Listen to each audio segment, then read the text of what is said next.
Hi, everyone. Really amazing to be back here after a really momentum-driven year in the space. For those of you that don't know me, I spend probably the majority of my time thinking about incentives in healthcare. I had a kind of non-traditional journey into the space, started out really wanting to be a physician, kind of segued along the way into research because I had an interest in intractable cancers and realized that the only way to move the space forward was by really trying to understand mechanisms of biology. Later kind of saw firsthand in the United States how the healthcare system fails large numbers of people. There are ballpark 30 million people who are uninsured in the US who fall through the cracks of the system, and spent the latter part of my research career, instead of thinking about how to do the best science, really thinking about how we can change the innovation and mechanism design landscape in places like the United States. And so, as Paul alluded to, a lot of our work with Molecule is really built around this idea of considering what levers do we have to fundamentally change the way that patients and patient communities can have a serious impact on therapeutics or innovation that they need coming to market. And Paul was the architect of what I thought was a really beautiful, really elegant idea. He mentioned it briefly in his talk, which actually relates to, he was speaking more about the technical implications, so what does it mean to attach a composition of matter patent to an NFT? And I think I've spent a lot of my time thinking about the kind of governance and incentive implications of this, with the idea that what would it mean if a patient population, a population of diabetics, for example, own the method of production for insulin? How might they price it? How might they access it? What would the world look like if communities of people who were affected by a disorder or whose families were affected by disorders had the leverage around ownership in IP and governance in IP to make suggestions, to control how something is licensed, how something is accessed? And one of the biggest innovations that I feel that we've been responsible for pioneering at Molecule is the idea of these communities. We call them BioDAOs, which basically bring together a patient population, a researcher population, an enthusiast population around a common cause to basically fund research in that space, govern how it comes to market, and really try to advance science and accelerate it, as Paul mentioned. And so, as part of now being in that space for 2 years, initially with VitaDAO, I've noticed and also been, I think, somewhat responsible for trying to create patterns that lead to organizational success. And today I want to be talking about how we basically recognize and create these patterns together to really foster a culture of success and a culture of successful translational science in the DeSci space. And maybe one other thing that I want to mention before I hop into the talk. I tried to make this as broad and applicable to many different groups of people as possible. It's really written for DAOs, or people who are contributors in DAOs, who are building DAOs, but the core idea here I think can be applied very broadly. And what I would love to encourage people to do is to take these kinds of frameworks that I'm presenting, apply it as a lens for looking at other talks throughout the day when you're talking to people from different communities, and understanding together if we can try to identify a pattern language for decentralized science. So patterns are these really fascinating things. They're ubiquitous. They underlie virtually everything. In every sunset, in every heartbeat, in every mathematical equation, there lies a pattern. They're these kind of silent architects of our world, unspoken yet understood, unseen but always felt, and they're kind of the sentences of the universe. It's this really beautiful thing. You notice it in music. You feel it with love in conversation, but patterns transcend every space. They're also at the core of successful organizations. They're at the core of failed organizations. And what I'm trying to understand here is there a certain pattern language that we could identify that is responsible for creating a great project? And this is really, really important in decentralized science because of the incredibly high coordination overhead that you have. If you have a community of 10,000 people coming together with maybe not the, a very clear hierarchical structure, and you want to motivate those 10,000 people to coordinate effectively to solve a problem, one needs to figure out a huge number of patterns that will be successful for such a challenge. And so the inspiration for this kind of idea of a pattern language comes from a really visionary architect, author, and philosopher called Christopher Alexander. He wrote a very special book called A Pattern Language. It's related primarily with architecture. It's about this kind of timeless way of building. And he had this really beautiful idea to develop a framework that can be broadly applied to building anything from countries, cities, all the way down to like designing a doorknob. It was released in the 1970s. He's a particularly interesting thinker and really inspired this talk, mainly because the frameworks that he used in architecture can be broadly extrapolated to any space, to the sciences, to design thinking in general. And his philosophy was, which I think is actually not so scientific but quite interesting, is that there is objectively good and objectively bad, empirical good and bad design patterns. He wrote a lot about this in a book called The Nature of Order, alluded to it in a pattern language, and I think it's a really interesting idea. It's quite controversial, but I think it's quite powerful. The book is about unveiling the DNA of the built environment around human-centric design, and he describes 253 patterns from cities, like I mentioned, all the way down to doorknobs, to form this living language for architects. And in it, there are various patterns that are organized in a hierarchy. There's like 253 of them, starting very broad, very high level, very macroscopic, and moving down to very specific details. So things like independent regions with their own governance structures, a 4-story limit to any building, light on 2 sides of every room. And these patterns are quite beautiful in that if you follow them, you can do anything from build a country, a house, a shed, to thinking about how to design a doorknob properly, which I think is quite beautiful. And so with that, I want to pose the question, what does the pattern language for decentralized science look like? How do we explore, how do we collaborate, how do we innovate by weaving this kind of tapestry of self-organizing, community-driven research models? And how can we, through our shared experience, contribute to this encyclopedic knowledge of this pattern language together? And so I've decided to take a first stab at this, and I've identified 9 patterns that I'll discuss. Macro scale patterns, kind of these intermediate scale patterns, and then what I'm referring to as micro scale patterns, which I believe are really key to success for successfully building a decentralized community. This is not exhaustive at all. These are also somewhat arbitrary and also somewhat subjective, so I hope you'll indulge me, but I've chosen 9 patterns that I believe contribute to a story, and over the next days, I would like us to collectively identify dozens or hundreds of these patterns.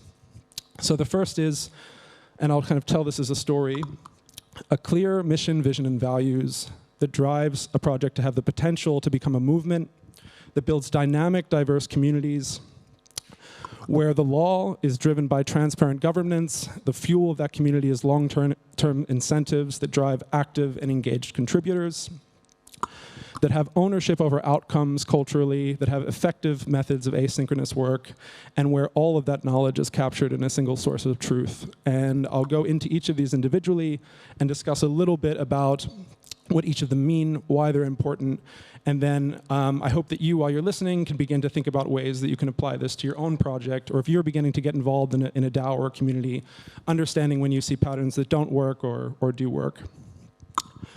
So, mission, vision, and values is something that I think a lot of marketing folks might come in and talk to you about when you're beginning to start a startup or a project, but it's actually one of the most important rallying calls for any community.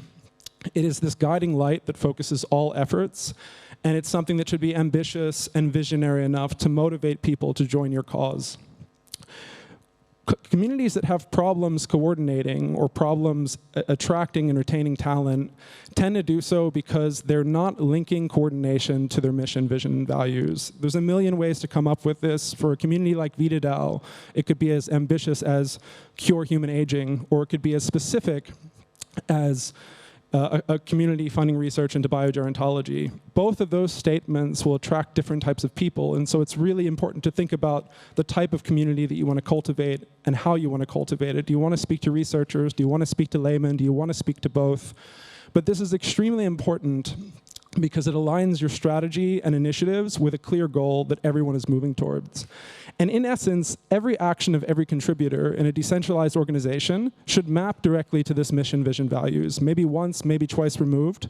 But you can very quickly, in organizations with very high coordination overhead, get into a situation where it's actually relatively unclear what actions of what community members are contributing to the thing that you're trying to drive. So always having this guiding North Star clear is really the ability to, I think, step one to building a successful organization. And if you do that really, really well, you might have the potential to be a movement. And this is something that I think in DeSci is quite different from building a startup or building a nonprofit organization. Movements ignite passion. They transform participants into champions of a cause. They're very resilient. A movement is very hard to start, but very hard to kill. Decentralized science has the trappings of a movement. It's not just about one goal, it's about many goals. It has the power to bring people together around values, around ideas. People change their careers to join this thing because it feels like it's something that has momentum. We should be asking ourselves the question, how do we enable movements and how do we enable this kind of network effect that becomes unstoppable, whether it's related to curing a disease, translating a piece of innovation, going to space, whatever that is. Movements gather momentum through these network effects. And like I said, if you want to create network effects, you need to have a mission and a vision that really drive home a core message and that motivate people. And if they're really effective, and why is it important, for example, that something becomes a movement? It really enables massive resource mobilization. If you're trying to tackle the hardest problems facing humanity, curing cancer or something like this, we've seen historically that even $500 billion or $1 trillion can't necessarily do that. You need massive, massive resource mobilization and also the ability to find social proof.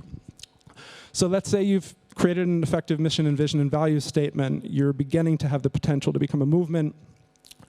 The next thing that you'll see is trying to mobilize this dynamic and diverse communities. How do you grow a community to be very effective at achieving a specific goal? And I think a big part of it is about creating inclusive communities with diverse backgrounds and diverse skills. As human beings, we have the tendency to look for people that mimic how we behave, how we act, how we think.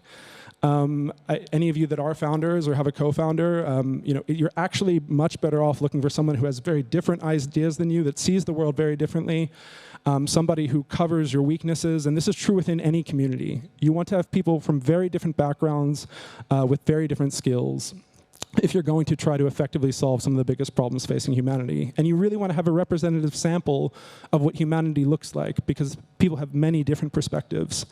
One of the most interesting things about DeSci and about these communities is that the community in many ways is the moat, if you want to think about it in those terms. You can fork a protocol, you could fork a piece of technology, but the community is something that is incredibly resilient and has a certain amount of strength. If you're trying to lobby the FDA to get a drug approved, it's not going to be how much money you have necessarily, it's going to be how many patients are part of this community that believe in something.